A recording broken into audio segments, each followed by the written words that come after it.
بسم اللہ الرحمن الرحیم۔ کیا آپ بھی فجر کی نماز کے بعد سو جاتے ہیں؟ کیا آپ جانتے ہیں کہ اس وقت سونا آپ کی روزی، صحت اور دماغ تینوں پر برا اثر ڈال سکتا ہے؟ آج کی اس ویڈیو میں ہم آپ کو بتائیں گے کہ نبی کریم صلی اللہ علیہ وسلم نے اس وقت کے بارے میں کیا ارشاد فرمایا، اور یہ بھی ایک سائنس بھی ہے، اب اسی حقیقت کو مان چکی ہے جو ہمارے پیارے نبی نے 1400 سال پہلے بیان فرما دی تھی۔ رسول اللہ صلی اللہ علیہ وسلم نے دعا فرمائی، اللہم بارک لی امتی فی بکریہا، یعنی اے اللہ میری امت کے صبح کے وقت میں برکت عطا فرما۔ اس حدیث سے ہمیں یہ پتہ چلتا ہے کہ صبح کا وقت، خاص کر فجر کی نماز کے بعد کا وقت، اللہ کی طرف سے برکتوں سے بھرا ہوا ہے۔ اس وقت میں کی گئی محنت، کام اور عبادت تینوں میں کامیابی ملتی ہے۔ صحابہ کی صبح کے بعد کی عادتیں۔ رسول اللہ صلی اللہ علیہ وسلم فجر کی نماز کے بعد مسجد میں بیٹھ جاتے تھے اور سورج نکلنے تک تسبیح اور تلاوت میں مشغول رہتے تھے، اور پھر جب سورج نکل آتا تو 2 رکعت اشراق کی نماز ادا کرتے۔ صحابہ کرام رضی اللہ تعالی عنہ بھی اس سنت کو اپناتے۔ وہ لوگ فجر کے بعد کام کاج شروع کر دیتے، کھیتوں کی طرف چل جاتے، دکانوں کو کھولتے یا تعلیم اور تحصیل میں لگ جاتے۔ ان کا یقین تھا کہ صبح کا وقت ہی برکت اور روزی کا اصل وقت ہے۔ فجر کے بعد سونے کے نقصانات۔ اب بات کرتے ہیں اس راز کی جو آج بھی بہت سے لوگ نہیں جانتے۔ فجر کے بعد سونے سے کیا ہوتا ہے؟ نمبر 1، روزی میں کمی۔ جب اللہ خود صبح کے وقت میں برکت رکھتا ہے اور ہم اسے سو کر ضائع کر دیتے ہیں تو ظاہر ہے اس برکت سے محروم ہو جائیں گے۔ نمبر 2، بدن بھاری اور دماغ سست۔ فجر کے بعد سونا انسانی جسم کے نیچرل سسٹم سے ٹکرا جاتا ہے۔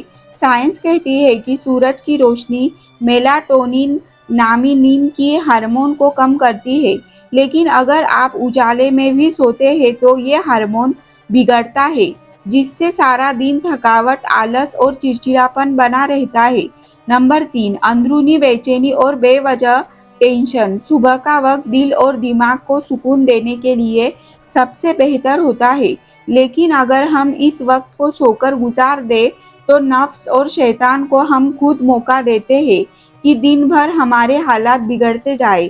سائنس بھی اب مان رہی ہے، آج کی ماڈرن سائنس بھی کہتی ہے کہ صبح کا وقت انسانی جسم کے لیے سب سے ایکٹیو ہوتا ہے۔ ڈاکٹرز کہتے ہیں کہ صبح کی ہوا دل اور دماغ کے لیے بے حد فائدہ مند ہوتی ہے، اور جو لوگ فجر کے بعد سورج نکلنے تک جاگتے ہیں ان کی یادداشت بھی مضبوط ہوتی ہے، ان کا وزن کنٹرول میں رہتا ہے اور ڈپریشن سے بھی دور رہتے ہیں۔ یہاں تک کہ جاپان جیسے دیشوں میں ارلی رائزنگ یعنی جلدی اٹھنا اور صبح کے وقت کام شروع کرنا ایک کامیابی کا فارمولہ مانا جاتا ہے۔ حدیث کی روشنی میں حل۔ اگر کسی وجہ سے فجر کے بعد نیند بہت زیادہ حاوی ہو یا کوئی بہت تھکا ہوا ہو تو اللہ رحم کرنے والا ہے، لیکن عادت بنا لینا کہ فجر پڑھو اور پھر سو جاؤ، یہ ہماری دنیاوی اور آخرت برکتیں دونوں چھین سکتا ہے۔